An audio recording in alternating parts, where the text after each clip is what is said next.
Bonjour à tous, merci pour votre mobilisation générale. Nous avions à cœur de parler de ce sujet et nous constatons avec plaisir qu'il est aussi important pour vous. Nous allons évoquer lors de ce webinaire la taxonomie verte et ce qui est attendu de la part des entreprises et des acteurs financiers dans le cadre de la publication DPEF qui sera chamboulée par la CSRD en 2022. En première partie, nous ferons un rappel réglementaire suivi d'un cas pratique de mise en œuvre avec PomDoc Pro et pour finir, l'utilisation directe via l'outil d'analyse et de comparaison de Corporatings. Vous pouvez poser toutes vos questions dans l'application GoToWebinar pendant toute la présentation et nous y répondrons en toute fin. J'en profite pour ceux qui ne nous connaissent pas encore de nous présenter brièvement. Pomelo Paradigme a 8 ans d'expérience et à son actif plusieurs milliers de documents publiés ou déposés à l'AMF. Je parle d'URD, de rapports semestriels, de reporting, etc. Plus d'une centaine d'émetteurs sont des utilisateurs quotidiens de nos solutions, dont 35% de sociétés cotées. Nous sommes présents en Angleterre, en Autriche, en Belgique, au Danemark, en Finlande, en Italie, au Luxembourg, Norvège, Portugal, Suisse et aux États-Unis, dans tous les secteurs d'activité. Pomelo Paradigme est devenu le leader dans le domaine de la publication réglementée. À ce titre, nous sommes donc un partenaire de choix, gage de sécurité et de réussite pour vous assurer une production sereine de vos documents. C'est une course d'obstacles qui s'annonce avec cette nouvelle réglementation et Pomelo Paradigme est engagé une fois encore à vos côtés pour réussir ce challenge. Je te laisse, Alexandre, présenter Corporatings. Ok, merci. Bonjour à toutes et à tous. Merci encore Anne et Pomelo pour l'invitation et pour l'organisation de ce webinaire. Donc, je suis Alexandre Pratt, cofondateur de Corporatings, une société qui vise à aider les investisseurs dans leurs besoins en données financières et extra-financières. Notre objectif est de transmettre aux investisseurs professionnels des données brutes, non retraitées, telles que les émetteurs vont les publier. Donc, nous sommes convaincus que la technologie peut aider les professionnels à accéder à des données de qualité. Les gains opérationnels ainsi réalisés permettront aux opérateurs de se concentrer sur des tâches à forte valeur ajoutée, c'est-à-dire des échanges qualitatifs avec le management ou encore les équipes de relations investisseurs. Donc, nous travaillons principalement avec, bien sûr, des auditeurs, des entreprises cotées ou encore des investisseurs professionnels. Maintenant, Anne, je vais te laisser prendre la parole sur l'actualité réglementaire du côté des émetteurs. Oui, merci Alexandre. Alors, tout d'abord, maintenant nous allons parler des dispositions prévues dans le cadre de la taxonomie verte pour les entreprises. Et dans un deuxième temps, Alexandre vous présentera la partie relative aux acteurs financiers. Donc, qu'est-ce qu'une taxonomie? La taxonomie fait partie des 10 plans d'action pour la finance durable lancés par la Commission européenne. C'est un système de classification dit durable, ouvert, qui traduit les objectifs climatiques et environnementaux en critères pour des activités économiques spécifiques à des fins d'investissement. L'objectif est de réorienter les flux financiers afin de réduire considérablement les émissions de gaz à effet de serre d'ici 2050. La taxonomie vise 6 objectifs dont les critères techniques de leur mise en œuvre sont indiqués dans les actes délégués. Pour l'instant, seuls les actes délégués relatifs aux objectifs 1 et 2 sur le changement climatique ont été publiés. Je vais vous indiquer dans quelques instants ce qui est attendu en matière de publication en 2022 de la part des entreprises non financières soumises à la DPEF. Il y a 4 conditions. Contribuer de manière substantielle à un ou plusieurs des 6 objectifs, ne pas nuire de manière significative aux autres objectifs, c'est le principe du DNSH, c'est-à-dire du Do Not Significant Harm, être réalisé dans le respect de garanties sociales minimales et être conforme aux critères de sélection technique. Sont concernées par la taxonomie toutes les sociétés situées dans l'Union européenne qui publient des informations extra-financières dans le cadre de la DPEF, la déclaration de performance extra-financière, en conformité avec la directive européenne de 2014. En France, cela représente 3 800 entreprises. Concrètement, voici les seuils à atteindre pour être soumises à cette réglementation. Concernant les acteurs des marchés financiers, c'est-à-dire les sociétés qui utilisent les informations extra-financières, dont les acteurs des marchés financiers, et qui proposent des produits financiers dits verts dans l'Union européenne, comme par exemple les sociétés de gestion d'actifs ou les sociétés d'assurance. Alexandre développera en détail évidemment cette partie. Il y a du changement sur ce périmètre, avec un élargissement du cadre d'application prévu par la CSRD, la Corporate Sustainability Reporting Directive. En effet, le 21 avril 2021, la Commission européenne a adopté une proposition de directive sur les rapports de durabilité des entreprises, ce qui modifierait les exigences actuelles de la DPEF en matière de rapport. Le périmètre de reporting va donc s'élargir à plus de 50 000 entreprises en Europe par rapport à 11 000 actuellement. Vous comprendrez donc facilement l'impact majeur de cette nouvelle réglementation. Concrètement, aux entreprises qui sont déjà soumises à la DPEF s'ajoutent toutes les entreprises émettant des titres sur un marché réglementé, y compris les PME et toutes les entreprises répondant au moins à deux des critères suivants. Plus de 250 employés, un total de bilan supérieur à 20 millions d'euros, un chiffre d'affaires total supérieur à 40 millions d'euros. L'entrée en vigueur de cette disposition est prévue en janvier 2024 pour les entreprises non financières. Maintenant, nous allons voir la méthodologie à employer pour mettre en œuvre cette taxonomie. Tout d'abord, il faut vérifier l'éligibilité. Vérifier si l'activité est concernée par la taxonomie. Dans un premier temps, il faut vérifier si les activités de l'entreprise ont un code NAS. La taxonomie distingue trois types d'activités à catégoriser selon le niveau de durabilité et par objectif. Vous avez d'abord les activités bas carbone. C'est ce qu'on appelle les activités de performance propre, la own performance. Ce sont des activités considérées comme durables, contribuant substantiellement à l'un des 6 objectifs environnementaux sans causer de préjudice important à l'un des 5 autres objectifs. C'est le principe du DNSH, tout en respectant évidemment les critères sociaux basiques. Ensuite, vous avez les activités transitoires, les transitional activities. Ce sont les activités pour lesquelles il n'existe pas d'alternative bas carbone économiquement ou technologiquement viable et peuvent être considérées comme contribuant substantiellement à l'atténuation du changement climatique. Dernier type d'activité est celle dite habilitante, les enabling activities. Ce sont des activités qui participent à la réduction significative des émissions d'autres activités ou d'autres secteurs. Elles permettent à d'autres activités qu'elles-mêmes de contribuer à l'atteinte d'un des 6 objectifs environnementaux et peuvent être considérées comme contribuant substantiellement à l'un de ces 6 objectifs.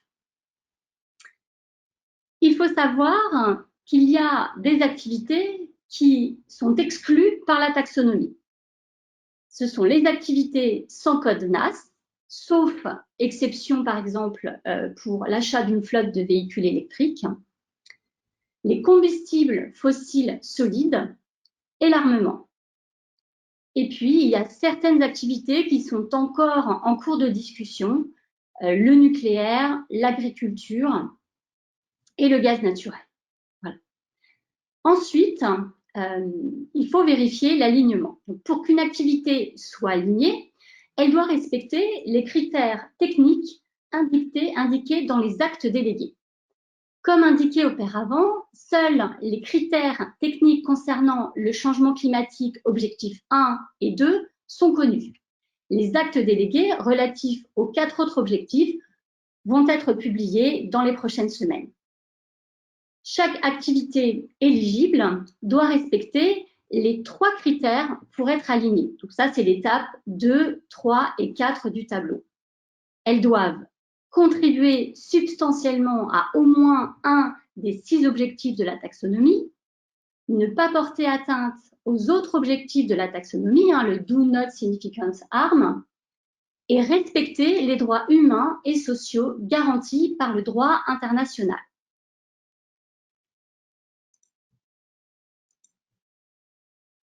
Alors, que faut-il publier? L'application de l'acte délégué, que faut-il publier donc? L'application de l'acte délégué en 2022 est limitée à certains éléments et au reporting qualitatif.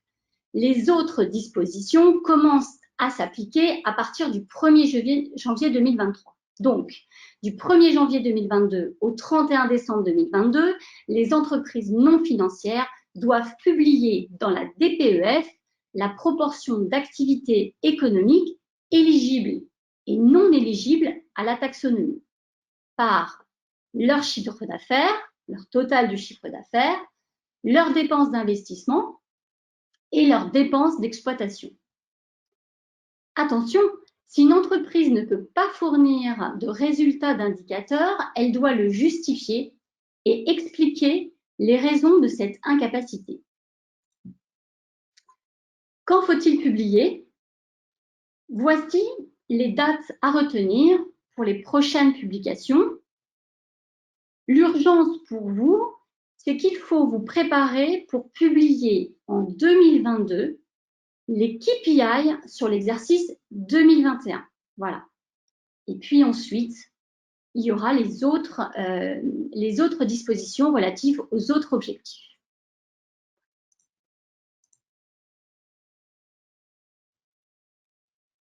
Vous avez sous les yeux les règlements, les actes délégués et les annexes pour aller plus loin dans votre compréhension de la taxonomie.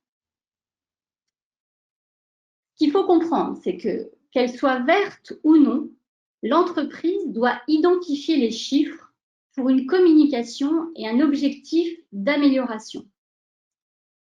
Et deuxième chose, même si réglementairement vous n'êtes peut-être pas encore soumis, à terme, toutes les entreprises devront communiquer sur ces indicateurs. Donc, plus tôt vous pourrez anticiper sur ce passage à la taxonomie, et bien, plus ce changement se fera dans de bonnes conditions. Voilà. Donc, je tiens à remercier particulièrement Cécilia, qui est notre consulting Pomelo experte en RSE, qui m'a aidé à élaborer cette partie réglementaire sur les entreprises au regard des nouvelles dispositions. Maintenant, je vais laisser la main et la parole à Alexandre, qui va développer sur les acteurs financiers et les impacts sur les outils d'analyse.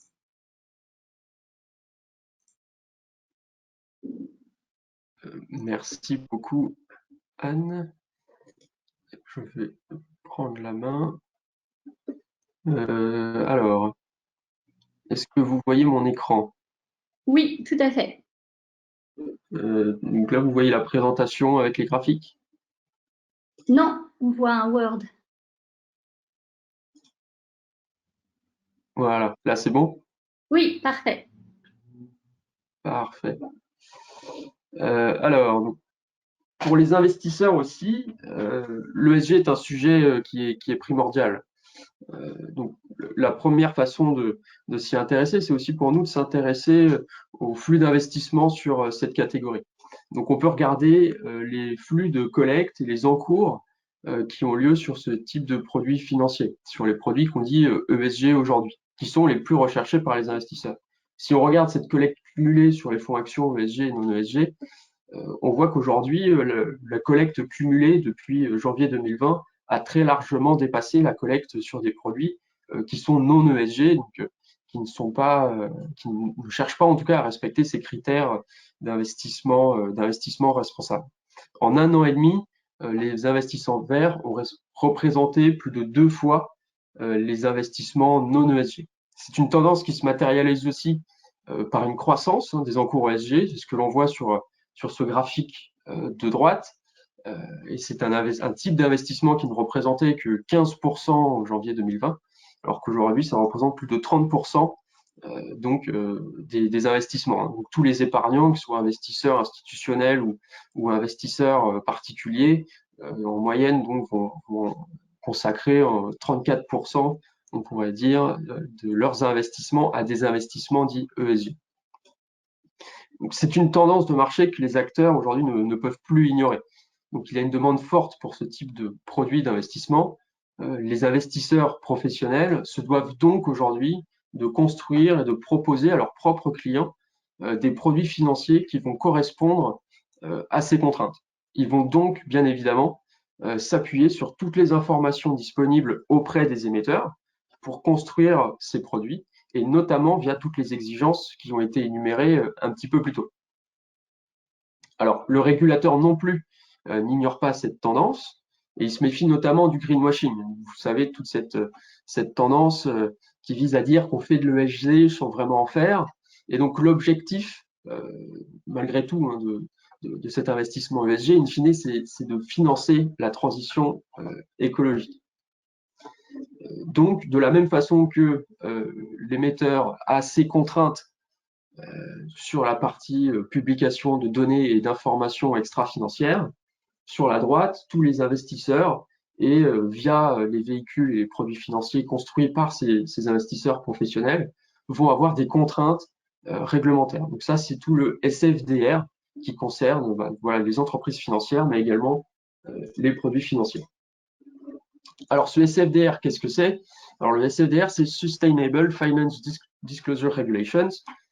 C'est une stratégie, finalement, de la Commission européenne. C'est un plan de financement de la transition écologique. Le premier objectif, c'est avant tout un objectif de transparence et de classification pour les acteurs de marché et les produits financiers.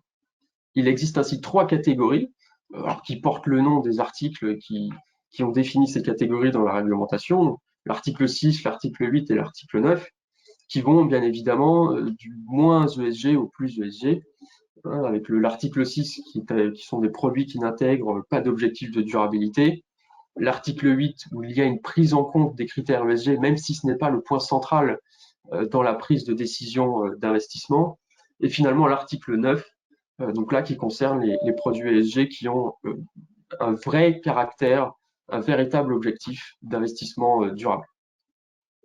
Comme nous en avons parlé, l'objectif de cette réglementation est également d'éviter le greenwashing. Il serait trop facile de dire qu'on est ESG vertueux, on a tous les objectifs d'investissement durable du monde sans aucune obligation de reporting.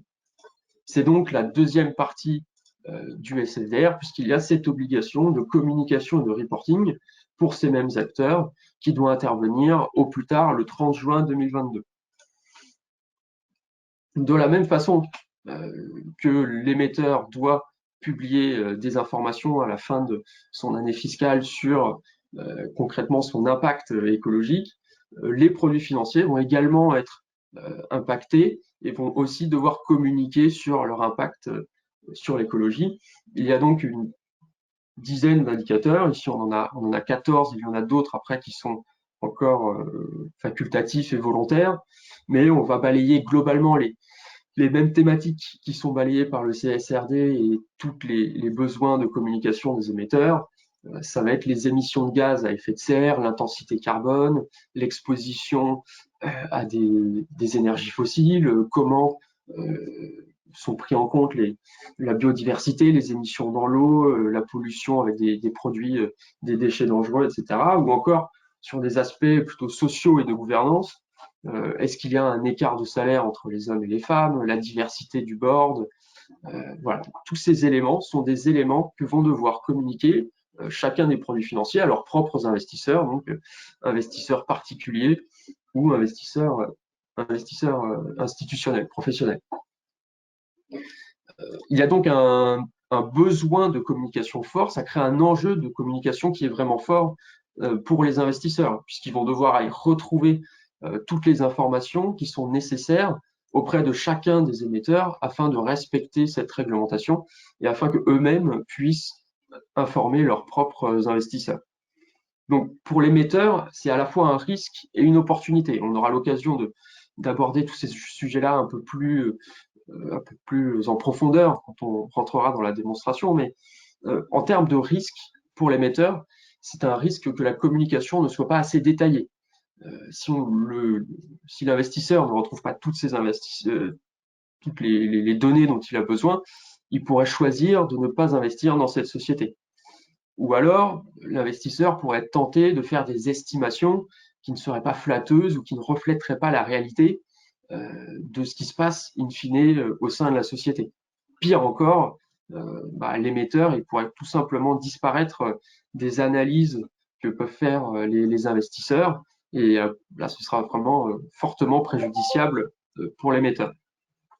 Mais ça représente bien aussi des opportunités. L'émetteur va pouvoir bien se positionner, il va pouvoir bien analyser le marché, ses concurrents et définir les axes stratégiques sur lesquels il va pouvoir travailler pour améliorer à la fois sa communication, mais aussi les indicateurs qu'il va publier. Comme nous en avons parlé, il y a une notion d'impact et de réduction des incidences extra-financières. Donc, ce n'est pas grave de ne pas être le premier partout, mais si vous avez bien analysé le marché au début, vous connaissez aussi ce que font vos concurrents et comment ils se positionnent, vous allez pouvoir travailler sur des axes stratégiques et communiquer sur les stratégies et les politiques qui sont mises en place pour aller améliorer la situation et améliorer bien sûr aussi vos classements et aller chercher tous ces flux d'investissement qui aujourd'hui cherchent à financer et à améliorer cette transition écologique. Donc c'est le sens de nos échanges avec Pomelo Paradigme. Donc c'est faciliter cet échange d'informations et vous permettre d'améliorer la communication extra-financière. Mais je vous propose de voir ça directement. Alors Anne, je vais te rendre la main. Alors, je vais te rendre la main, comme ça tu vas pouvoir montrer directement dans l'outil Pomelo comment ça se présente. Voilà, tout à fait. Je suppose que vous voyez maintenant mon écran. Oui, c'est bon. Merci. Alors, merci d'abord Alexandre pour cette analyse pointue de la réglementation relative aux acteurs financiers. On va maintenant passer à la mise en application directe de la déclaration de ces indicateurs. Et pour ce faire, on va vous montrer sur un cas pratique qui est un URD, puisque la plupart des sociétés cotées profitent en fait de ce document pour inclure justement cette partie sur la section de la DPEF. Et donc, on va vous montrer comment taguer ces indicateurs pour ensuite les communiquer en conformité justement avec cette taxonomie. Donc, je voudrais en profiter pour remercier également Côté Corp et Michelin qui nous ont permis de pouvoir faire cette présentation depuis le document qu'ils ont publié l'année dernière, puisque ce document a été fait directement donc, sur l'application PomDoc et donc est déjà éligible justement à la possibilité de pouvoir taguer directement ces éléments, ces indicateurs qui seront présents dans la DPEF. Voilà. Donc pour l'exercice, on est donc dans un URD. Nous allons faire le focus justement sur la partie de DPEF. Voilà, donc on va aller chercher directement je dirais une étiquette qui a déjà été posée, puisque là, pour l'exemple, on a directement posé justement des étiquettes pour que on puisse les retrouver beaucoup plus facilement. Donc, on a un petit moteur de recherche qui permet justement de pouvoir aller pointer sur les différents indicateurs. Donc là, je fais une recherche sur Scope qui est Scope 1, donc qui est un des indicateurs sur les émissions de gaz à effet de serre. On voit d'ailleurs que cet indicateur est bien tagué dans le document, puisqu'ici j'ai une petite info doc pour dire que c'est déjà dans le document, et j'ai même la valeur qui me permet de vérifier qu'effectivement c'est bien ça. Alors le moteur de recherche, là j'ai fait plutôt une recherche sur le nom de ce que je recherche. Ceci dit, j'aurais pu aussi faire une recherche sur la valeur de cet indicateur, de telle sorte à retrouver aussi quels sont tous les indicateurs qui vont pointer sur cette valeur. Voilà, et je vais pouvoir donc faire ce focus dans le document. Alors, ça m'arrange un petit peu. Pourquoi? Parce qu'on est quand même dans un URD, donc on est quand même sur un très, très gros document. Et c'est vrai que pour aller retrouver de l'information, c'est pas toujours évident. Et justement, avec ce moteur de recherche, ça permet rapidement d'accéder à l'information. Donc, on voit ici justement l'indicateur qui m'intéressait, donc le scope 1, mais on peut voir aussi en violet, donc je ne sais pas si vous voyez bien la couleur violet, et vous pouvez voir en violet qu'on a tous les éléments qui sont tagués, qui sont étiquetés, et vous pouvez voir qu'effectivement, on a quelques éléments qui sont étiquetés. Voilà, donc là, vous pouvez découvrir au fur et à mesure des pages qu'il y a un certain nombre d'étiquetages qui a été fait, sachant qu'une fois que ces éléments sont étiquetés, on va donc les rajouter dans la taxonomie XBRL, qui pourra ensuite être directement exploitée par les outils. D'accord? Et une fois que ces étiquettes sont positionnées, vous pouvez également, une fois qu'elles sont positionnées, vous pouvez éventuellement, si nécessaire, aller les modifier. Donc là, c'est aussi un gros avantage de pouvoir les modifier, puisque au fur et à mesure de votre rédaction, vous allez pouvoir étiqueter les éléments qui sont nécessaires. Voilà. Donc là, on voit effectivement que la politique, voilà, elle est étiquetée. D'ailleurs, quand on clique sur l'indicateur, on voit tout de suite que ça concerne la politique de lutte contre les discriminations. Et donc, on fait vraiment le focus sur ces éléments-là. Voilà, donc vous pouvez voir qu'il y a aussi bien des textes, il y a aussi des nombres qu'on va étiqueter, parce que vous avez aussi bien des blocs de texte avec des tableaux à étiqueter que des chiffres précisément positionnés. Donc, pour cette partie-là, je vous propose de vous montrer comment on va étiqueter justement ces éléments pour pouvoir ensuite que ça puisse être communiqué via le véhicule du XBRL. Alors, pour faire cet exercice-là, on va aller se mettre donc effectivement dans la partie de la note méthodologique et on va aller, par exemple, étiqueter voilà, le périmètre de collecte des données ESG et de consolidation. Voilà, donc pour étiqueter cet élément, c'est très simple. On va donc surligner l'élément, enfin le texte qu'on souhaite rentrer dans l'étiquette, c'est assez facile à faire. On va créer cette étiquette et une fois qu'on a créé cette étiquette, on va pouvoir aller lui affecter ce qu'on appelle un concept, c'est-à-dire lui dire le texte que j'ai sélectionné, voilà l'indicateur que je souhaite alimenter.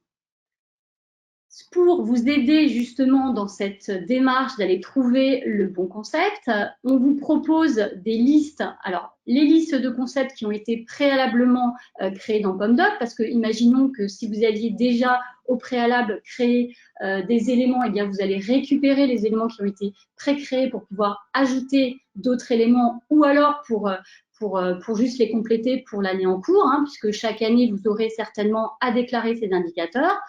Vous avez également la taxonomie de Michelin parce que on parle d'un URD, donc dans un URD, on va aussi parler des F et donc de taxonomie XBRL. Aujourd'hui, d'ailleurs, on n'a qu'une seule taxonomie réglementairement dans le document.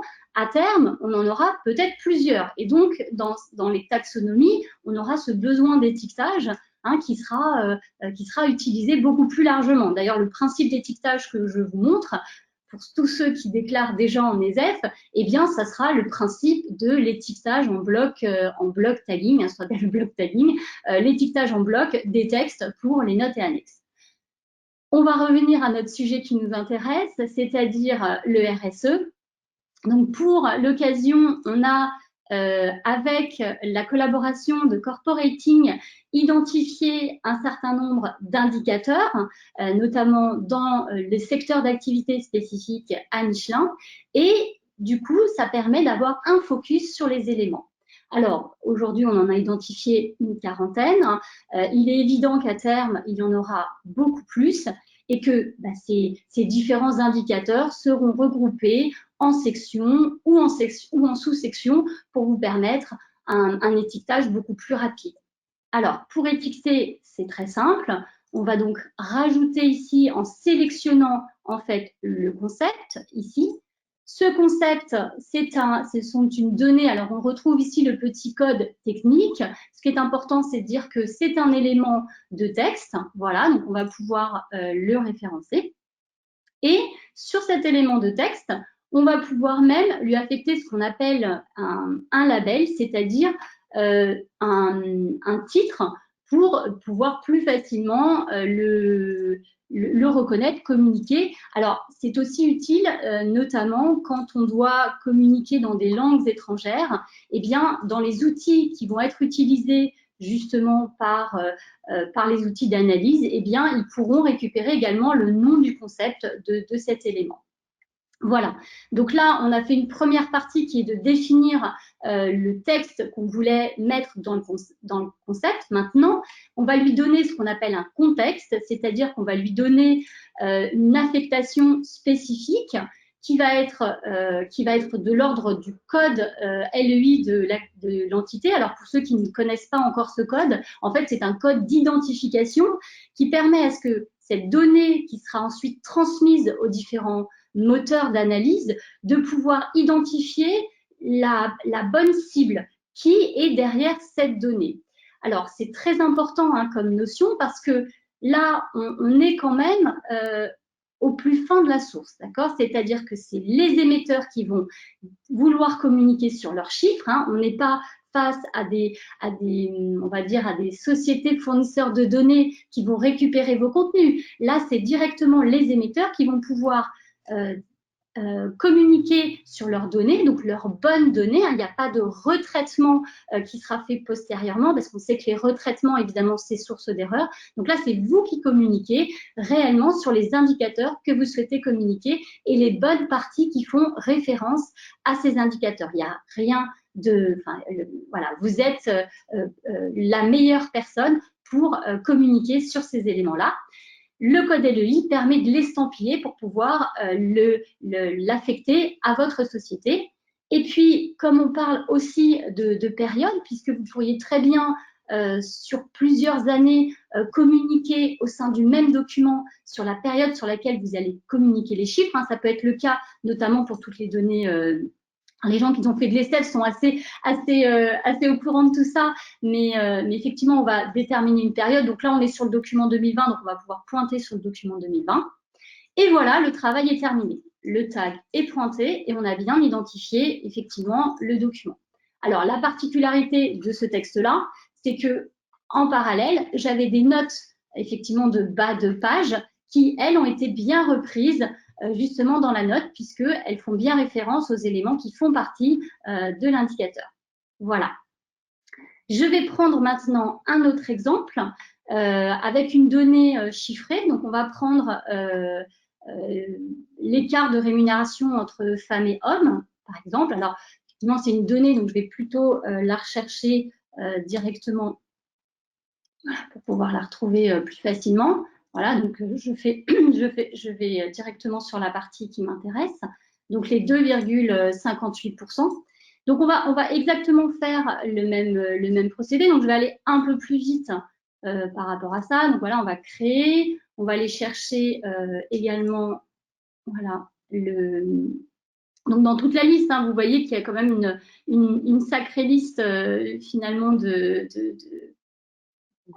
d'indicateurs, voilà, tout à fait. Alors, je vais la retrouver. Voilà, donc là, on va prendre l'écart de rémunération entre femmes et hommes. On va donc sélectionner ce concept. Alors, c'est intéressant de vous montrer justement cet élément, puisque là, on est on est plus dans un chiffre. Donc là, on voit que par défaut, on va déjà l'identifier comme étant un élément en pourcentage. Voilà. Et cet élément en pourcentage, on va également pouvoir lui affecter un label, donc comme on a vu. Donc là, je ne mets qu'un label en français, évidemment, mais si vous souhaitez affecter d'autres langues, bien sûr, vous pouvez affecter autant de langues sur lesquelles vous souhaitez communiquer au regard de votre taxonomie. Au passage, j'en profite aussi pour vous indiquer qu'ici, on a sélectionné certains indicateurs qui sont pertinents. Il faut savoir que si vous souhaitez vous communiquer plus largement sur d'autres éléments, libre à vous de les créer. Bien sûr, vous pouvez les créer et puis déterminer en fonction de leur type les éléments qui la composent. Voilà, donc je vais aller, comme tout à l'heure, déterminer voilà, le code LUI et puis la période. Hein, voilà. C'est relativement simple. Petite particularité sur ce type de données, là, on va pouvoir aller un peu plus loin puisqu'on va pouvoir même déterminer quel est le format de cette valeur. Donc, on est dans un format en numérique avec un séparateur de décimales. Et puis, donc là, on est dans du... alors, là, en l'occurrence, c'est du pur. Et puis, l'échelle de valeur, voilà, qu'il faut identifier. Voilà, donc une fois que c'est fait, vous avez fait cet élément. Alors, je vais encore vous montrer comment étiqueter un texte. Je voulais juste faire un peu l'accent dessus parce qu'il y a une particularité qui va arriver et qui arrivera même au regard de l'ESEF, c'est que vous pourriez avoir ici un texte qu'il faut étiqueter et qui va être au sein d'un autre texte étiqueté. Eh bien, vous pourrez à loisir aller définir les éléments qui sont nécessaires à étiqueter. Donc là, typiquement, je vais étiqueter la politique d'égalité de la rémunération qui comprend les 2,58% de l'écart de rémunération entre femmes et hommes. Eh bien, c'est pas grave, on va pouvoir quand même étiqueter. Et d'ailleurs, il me le dit, hein, puisque comme j'ai sélectionné, il me le dit. Donc, tout va bien, je vais pouvoir l'étiqueter. Et donc, par la même action, aller référencer. Donc là, on est dans la politique de réduction de l'écart. Voilà, on est sur ce concept-là. Voilà. Très bien. Bon, je vais passer l'étape label, hein, histoire d'aller un peu plus vite. Voilà. Et donc, comme ça, je vais pouvoir étiqueter tous les éléments de mon document. Voilà. Alors, la finalité, évidemment, c'est de communiquer maintenant ce document. Alors, ce document, on va le communiquer avec un format qui est le format XHTML. Donc, pour l'exporter, c'est très facile. Hein, il suffit de cliquer et on va pouvoir exporter voilà, le document. Voilà. Et une fois qu'il est exporté, on va le récupérer et on va pouvoir... Voilà. Voilà. Là, on l'affiche. Je ne sais pas si vous voyez bien le document ici. Donc là, c'est le document au format XHTML. Donc, c'est tout le document qui est au format XHTML ici. Et avec ce format-là, on a la possibilité de pouvoir visualiser justement tous les tags qui sont présents, qui ont été posés dans le document. Donc là, on va pouvoir les highlighter, hein, comme vous le voyez. Et on a voilà, le document en entier. Alors, évidemment, le document est assez conséquent. Donc, on peut, comment dirais-je, on peut aller vérifier et scroller pour aller voir les éléments. Ce qui nous intéresse, évidemment, c'est la partie performance extra-financière. Donc, c'est vrai qu'on a un petit menu déroulant hein, qui permet d'aller plus rapidement sur les éléments. Mais c'est aussi l'avantage du XHTML, c'est que si vous avez besoin de faire des recherches, par exemple, voilà, sur le scope 1, hein, sur les émissions de gaz à effet de serre, et bien effectivement, là, vous pouvez, en tapant l'élément recherché, avoir le focus. Et on voit que, justement, sur ces éléments-là, on va avoir l'étiquetage qui a été positionné. Vous voyez d'ailleurs que la valeur, elle tient compte effectivement de cet étiquetage, hein, au regard de tout ce qu'on avait renseigné en matière de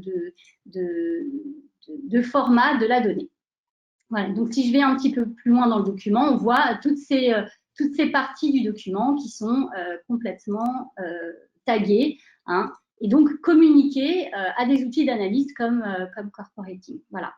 Donc maintenant, je vais laisser la main à Alexandre qui va vous montrer justement quelle est l'utilité au final d'avoir étiqueté ces données et qu'est-ce qu'on peut tirer de tout ça. Ce qu'il faut bien comprendre, c'est que à partir du moment où vous l'avez fait dans vos documents et que vous avez communiqué ça justement à des outils comme Corporating, que vous soyez soumis ou pas à la réglementation, vous allez dès à présent être visible. Et non pas visible parce que vous faites partie, entre guillemets, des sociétés du CAC 40, mais visible parce que vos indicateurs sont remarquables. Et en matière d'investissement sur des fonds ISR notamment, eh bien, ça peut être un intérêt, c'est d'ailleurs même un intérêt pour vous dans le développement de votre société. Voilà, donc je vais donc publier par Corporating. On a ce lien en fait automatique qui permet d'envoyer directement via les services web. Voilà, et donc je vais laisser la main maintenant à Alexandre pour qu'il puisse montrer ce que ça donne directement dans leur outil. Voilà. Merci beaucoup. Alors là, vous voyez bien le fichier Excel? Oui, tout à fait. Parfait. Alors, juste couper la caméra. Parfait. Bon, merci Anne de me passer la main, de me permettre de présenter Corporatings.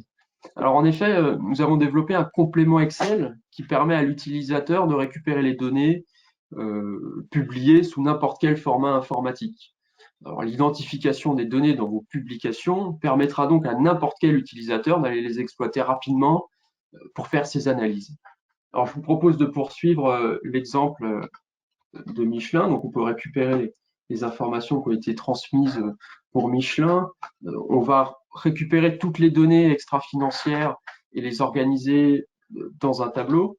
On va prendre les dernières publications. Je peux charger dans la base et extraire toutes les données directement dans mon fichier Excel. Alors, ce type d'extraction peut être utile pour un analyste qui veut récupérer certaines données pour ses propres modèles, ou encore un émetteur qui souhaite vérifier la disponibilité de ces données. Le tableau est automatiquement organisé avec tout en haut les informations générales, hein, le périmètre de consolidation qu'Anne a montré, l'avis de l'auditeur indépendant, et après, nous avons deux grandes catégories, les données environnementales, qui sont ici, et un peu plus bas, toutes les données sociales et de gouvernance. À chaque fois, les tableaux sont organisés de la même manière, avec tout en haut toutes les données numériques, et ensuite toutes les données de politique et de stratégie qui peuvent être mises en place au sein de l'émetteur dans le cadre de ce reporting sur chacune de ces thématiques-là. Alors, bien sûr, l'objectif n'est pas seulement de rapatrier des données dans Excel, on souhaite aussi conserver un maximum d'informations contextuelles. Il est aussi possible, par exemple, de se mettre sur une cellule et d'afficher le détail de cette cellule. Donc, à ce moment-là, on affiche l'origine, la source de l'information, mais également la source de la mesure et dans quel contexte réglementaire cette mesure elle existe, comment elle a été calculée et puis publiée. On va même effectuer le lien jusqu'à la réglementation, l'article de la réglementation qui définit cette mesure, donc des émissions carbone scope 1. Comme ça, on peut lire la définition que la méthode de calcul de l'autorité qu'elle a définie pour ces indicateurs, donc ici le GRE. De la même façon, on peut aller lire des données plutôt qualitatives, hein, donc vraiment du texte. Ici, par exemple, hein, sur Bio-Based Feedstock Policy, donc toutes les matières premières biosourcées. Donc on va retrouver voilà, comment cette matrix-là est définie par la réglementation et ensuite toute sa valeur.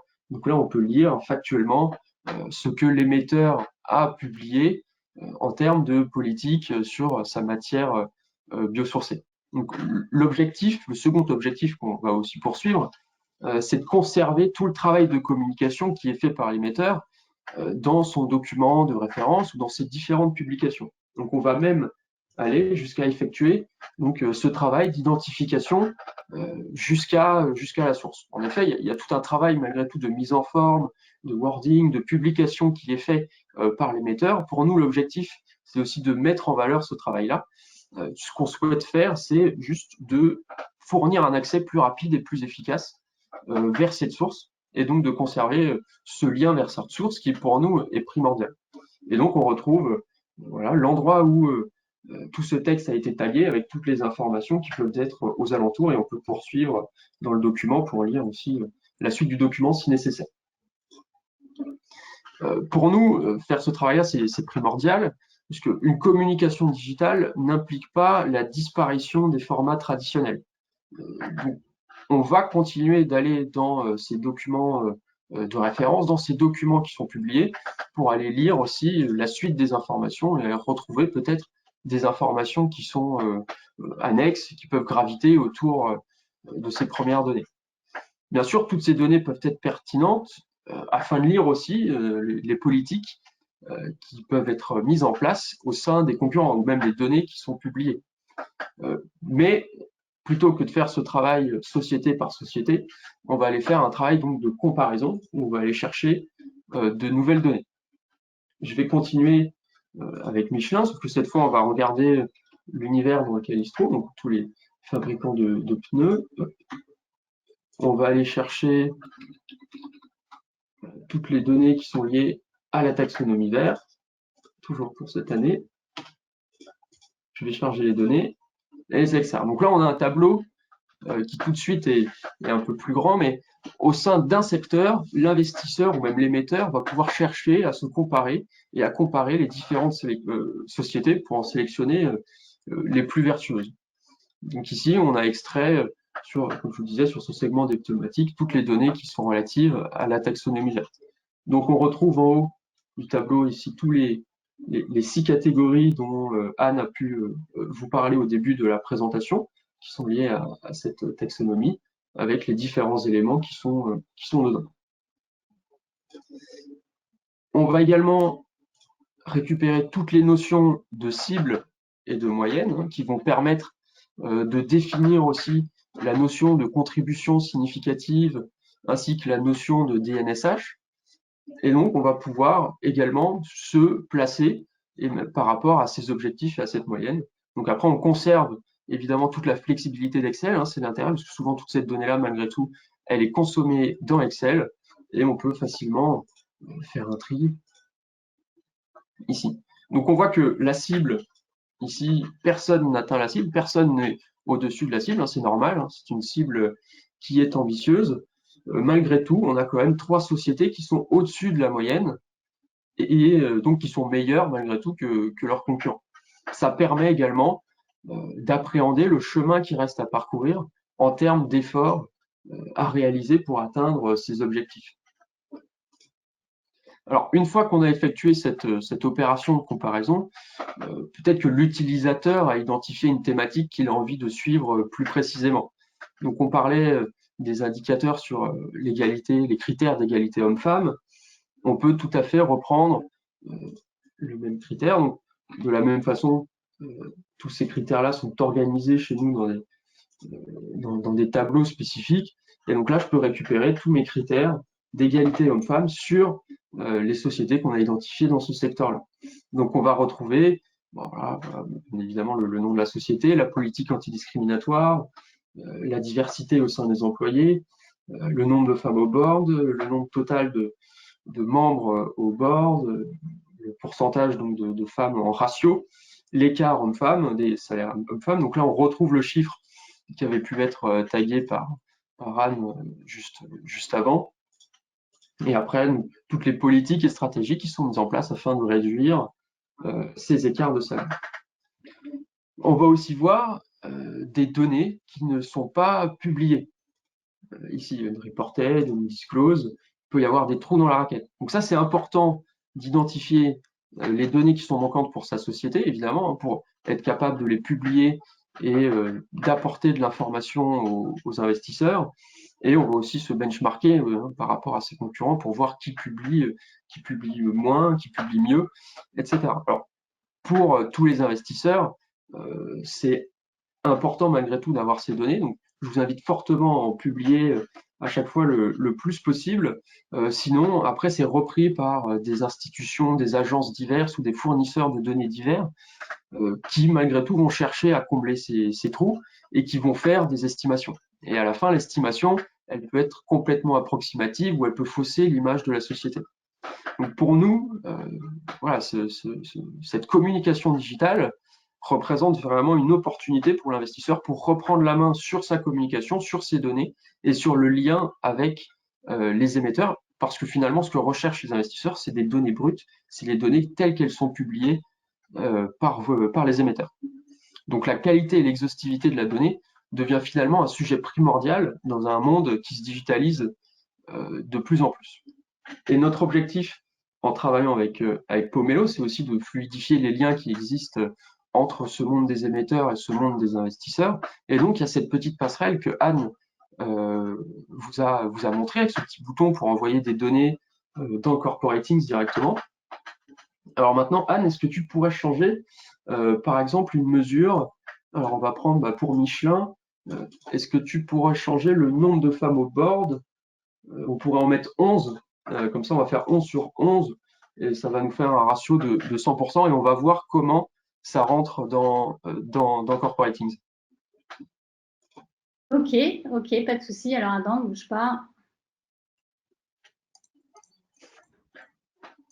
Donc l'objectif, c'est de vous montrer comment ces informations elles peuvent être communiquées, comment les informations peuvent circuler de manière plus fluide si on travaille de manière un peu plus intégrée aussi entre ce monde des émetteurs et ce monde des investisseurs pour que tout soit toujours le plus efficace et le plus efficient possible et que le débat finalement se concentre sur des sujets de fond et pas sur des sujets de forme.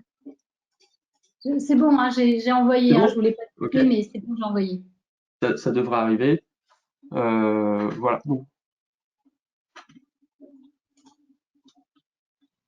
Ok, donc là on a le date, c'est bon. Ok, donc là on a un Michelin qui est en haut avec 11 femmes au board sur le total de 11 avec 100, un ratio de 100. Tout va bien, le reste n'a pas bougé. Donc on a bien pu mettre à jour ces données directement grâce à cette passerelle d'échange d'informations. Donc je vous en ai parlé également. Toutes ces données finalement vont servir aux investisseurs pour calculer des ratios et alimenter leurs propres contraintes réglementaires liées au SFDR. Donc toutes les données publiées vont donc être synthétisées dans un nouveau tableau. Je vais reprendre mon élément sur le single entity et on peut retrouver le tableau qui est alimenté donc par ces données-là pour que l'investisseur alimente ses propres contraintes réglementaires, alimente ses propres reporting avec ces données ESG. Donc ici, nous retrouvons toutes les données qui sont brutes, telles qu'elles ont été publiées. Donc, on va retrouver par exemple notre émission carbone scope 1, mais aussi plusieurs calculs qui peuvent être utilisés, qui vont mélanger à la fois des données extra-financières, comme les émissions carbone, et des données financières. Par exemple, c'est le cas de l'intensité carbone. Et on peut voir tout de suite comment elle a été définie. Donc, ça se définit comme la somme des émissions carbone divisée par le revenu, avec toujours les mêmes éléments. On retrouve la définition de la métrique selon la réglementation, les valeurs et les différentes composantes de ce calcul. On pourrait voir, bien évidemment, le détail de toutes ces données dans la source. Tout ça pour vous dire que finalement, toutes les données qui sont publiées en amont vont venir alimenter tous ces reportings financiers, extra-financiers qui vont être réalisés par les investisseurs et que la communication de ces données est vraiment primordiale. Finalement, le travail de l'analyste va beaucoup travailler en réalisant des screenings, c'est-à-dire des analyses quantitatives à travers un univers d'investissement afin d'identifier les sociétés qui vont respecter certains critères. Donc on va pouvoir prendre par exemple ici les émissions de carbone scope 1 et 2, on va regarder l'intensité carbone scope 1 et 2, on va regarder une variation sur 5 ans, on va prendre, on veut qu'on ait baissé au moins l'intensité carbone de 10%, et on va, je vais là, on va regarder toutes les sociétés qui sont dans ce même secteur. Je vais pouvoir charger mes données et extraire toutes les données pour effectuer mon screening. Alors là, il y a deux constats à faire. Déjà, on retrouve que 3 sociétés. On en avait beaucoup plus avant. Alors, il y a plusieurs raisons à ça. Il y a bien évidemment peut-être des sociétés qui ne respectent pas ces critères. Donc, les 3 sociétés sont ici. Il y a peut-être des sociétés qui ne respectent pas ces critères, mais aussi potentiellement des sociétés qui n'ont pas publié leurs données. Donc, si la donnée n'est pas publiée, in fine, la société elle va disparaître de ces analyses. Et donc là, on calcule l'intensité carbone sur le scope 1 et 2 et on retrouve les différentes intensités carbone de chaque année qui sont utilisées dans ce calcul-là. Donc finalement, une société peut disparaître assez rapidement d'une analyse uniquement parce qu'elle n'a pas déclaré ces informations. Il y a une sorte de changement de paradigme chez les investisseurs. Les critères extra-financiers vont prendre autant, si ce n'est plus d'importance, que les critères financiers. Donc si les informations ne sont pas disponibles, les sociétés qui ne publient pas sortiront de ce scope d'analyse de la part des investisseurs. Et donc le deuxième enseignement, c'est aussi de communiquer des informations le plus tôt possible afin de disposer d'un historique, puisque ces investisseurs vont chercher à sélectionner les sociétés qui ont été vertueuses dans le temps. Comme on le rappelle, il y a aussi une notion d'impact dans toute cette réglementation. Est-ce qu'on vraiment on sélectionne les sociétés qui vont aller avoir le plus d'impact pour aller chercher ces données-là? Pour conclure, finalement, la digitalisation de l'information financière et extra-financière, on est à ses débuts, mais c'est une tendance qui est inévitable. C'est également une opportunité, aussi bien pour les émetteurs que pour les analystes, mais pour les émetteurs, c'est l'opportunité de reprendre le contrôle sur des données publiées et de ne pas laisser sa communication être influencée par des estimations réalisées, comme je vous le disais, par des agences ou des fournisseurs externes à la société. La transition verte impose aussi aux différentes parties prenantes de revoir leur méthode de travail afin d'échanger plus efficacement sur ces données, pouvoir se concentrer sur des sujets de fond. Et donc la publication et la bonne communication des données via ces nouveaux canaux devient une priorité afin de conserver un lien fort entre les émetteurs et les investisseurs. Et les sociétés qui auront identifié cette thématique comme un sujet stratégique seront celles qui profiteront le plus, sans aucun doute, d'une position privilégiée sur les marchés financiers. Alors, je vais juste repartager mon écran. Comme ça, on peut passer aux questions si vous avez des questions. Oui, alors effectivement, il y a des questions. Donc, on va tout de suite passer aux questions. Merci Alexandre hein, pour la présentation très intéressante de votre outil. Alors, j'ai une question. Donc, bonjour, ces étiquettes sont-elles seulement pour un usage interne ou cela aide aussi aux analystes ESG pour les pré-collecte? Alors, je vais te laisser peut-être répondre, Alexandre, mais je pense que tu as dû apporter quand même un élément de réponse, mais comme la question est arrivée voilà, assez tôt, du coup. Alors, ces étiquettes, bien sûr, ces étiquettes, bien sûr, elles vont servir à des analystes ESG pour aller récupérer la donnée. In fine, puisque aujourd'hui, l'analyste, il est obligé d'aller chercher l'information dans votre document de référence, déjà sans savoir s'il est disponible, ce qui est une première problématique, puisqu'il faut quand même parcourir la totalité du document pour savoir si l'information est là.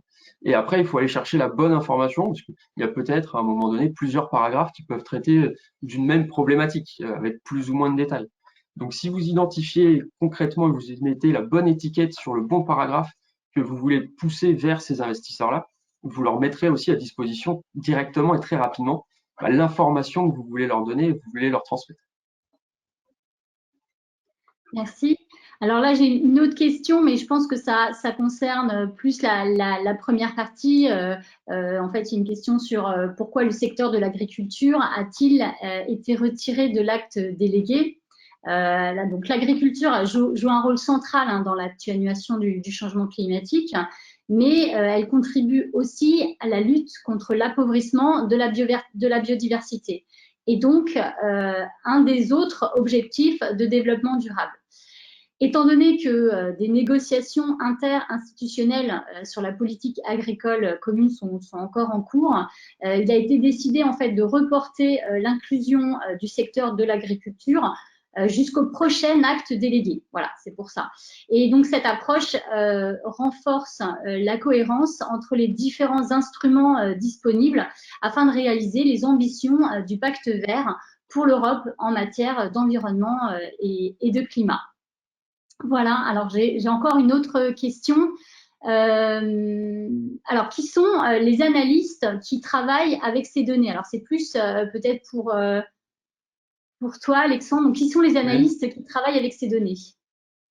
Alors aujourd'hui, les analystes qui vont travailler avec ces données sont des analystes qui travaillent peut-être dans deux mondes différents. On appelle ça le sell side et le buy side. Donc, aussi bien des analystes qui vont faire de la recherche pour la publier, la communiquer sur les marchés financiers, que les analystes qui eux-mêmes vont réaliser ces analyses pour in fine prendre des décisions d'investissement.